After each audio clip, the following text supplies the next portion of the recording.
कोकणातील आजचा हा दुसरा दिवस. मागचा व्हिडिओ तुम्ही बघितलाच असेल की सकाळपासून संध्याकाळपर्यंत कोकणी माणसं काय काय करतात. कोकणातील मे महिन्यामधील सकाळ म्हणजे फणस फोडून मस्तपैकी फणसाच्या गऱ्यांवर ताव मारून आमचा नाश्ता झाला. आणि आजचा प्लॅन आहे गोव्याला जायचा. गोव्याला जाता जाता आपण आधी सरमाळ्याला जाणार आहोत, माझ्या मावशीकडे. तिकडचं वातावरण आपण आधी बघूया. सरमाळ्याला पोचल्यावर मावशी अंगणात झाडू मारत होती. सूर्य हळूहळू ढगांमधून बाहेर पडत होता आणि त्यामध्ये चिमणी पाखरांचा किलबिलाट करणारा, मनाला मंत्रमुग्ध करणारा आवाज येत होता. मन एकदम हरवून जातं. चुलीजवळ मावशी माझ्यासोबत गप्पा मारता मारता घावणे करत होती आणि छोटी छोटी मांजरं तिथे मस्त खेळत होती. घावणे खाऊन झाल्यावर मी माझ्या प्रवासाला निघालो, म्हणजेच गोव्याला. तुम्ही कधी सरमाळ्याला आलात ना, तर या रस्त्यावर तुम्हाला आजूबाजूला बघायला काय काय भेटेल बघा. नारळाची झाडं, केळीची बाग आणि सुपारीची झाडं, भरपूर काही पाहायला भेटतं. तुम्ही हा समोर ब्रिज बघत आहात ना, त्या ब्रिज खालून जी नदी जात आहे ती आहे तेरेखोल नदी. आपण इकडे थांबून काहीतरी फोटोज काढूया. सोलो ट्रॅव्हलिंग करतो ना आपण, तेव्हा आपल्याला असं स्टँड घेऊन स्वतःचे फोटोज आणि व्हिडिओज काढावे लागतात. आणि त्यात जो आनंद भेटतो तो फक्त सोलो ट्रॅव्हलरच करू शकतो. आजचा प्लॅन एकदम सॉलिड आहे.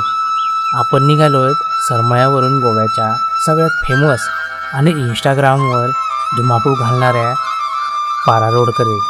आणि सर्वात भारी गोष्ट म्हणजे आपण चालवतोय बाईक, कारण गोव्याचे रस्ते आणि तिथला निसर्ग अनुभवायचा असेल तर बाईकशिवाय मज्जाच नाही. बाईकवरून प्रवास करण्याचा फीलच काही वेगळाच असतो यार. तो चेहऱ्यावर येणारा थंडगार वारा, आजूबाजूची हिरवगार शेतं आणि निसर्गाचा सुगंध, असं एकदम फ्रेश वाटतंय. सरमाळे सोडल्यापासून रस्ते इतके सुंदर आहेत की गाडी थांबवून फक्त बघत राहावं असं वाटतंय. पण खरी मजा तर पुढे आहे, जिथं बॉलिवूड सिनेमाचं शूटिंग होतं. निघालोय थेट गोव्याच्या फेमस पारा रोडकडे. पण तिथं जाण्याआधी मला एक खूप महत्त्वाच्या ठिकाणी थांबायचं आहे, म्हापसामध्ये. माझ्या मावशीच्या मुलाचं SS मोबाईल नावाचं मस्त दुकान आहे. तिथे जरा चक्कर मारूया आणि बघूया तिकडं काय काय नवीन गॅजेट्स आहेत. तर फायनली आपण पोचलो SS मोबाईल म्हापसामध्ये. जर तुम्ही म्हापशात असाल आणि तुम्हाला मोबाईल किंवा गॅजेट घ्यायचं असतील तर हे बेस्ट ठिकाण आहे.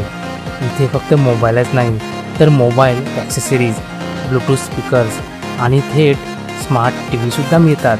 मला तर हे दुकान बघून सगळंच खरेदी करायचा मोह होतोय. भावाला भेटून खूपच छान वाटतं. आता आपण म्हापसा सोडल्यानंतर आता SS मोबाईलवरून आपण निघालोय पुढे. म्हापसा सोडल्यानंतर हा रस्ता बघा किती सुंदर आहे.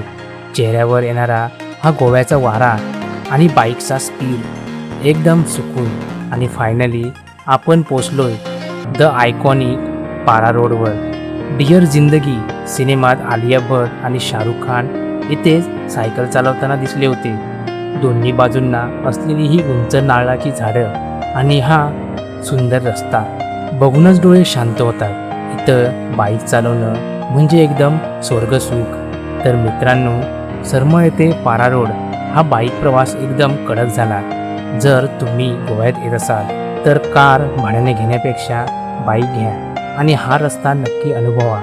तुम्हाला हा प्रवास कसा वाटला मला कमेंट्समध्ये नक्की सांगा. व्हिडिओ आवडला असेल तर लाईक, शेअर आणि सबस्क्राईब करायला विसरू नका. भेटूया पुढच्या राईडमध्ये. तोपर्यंत राईड सेफ.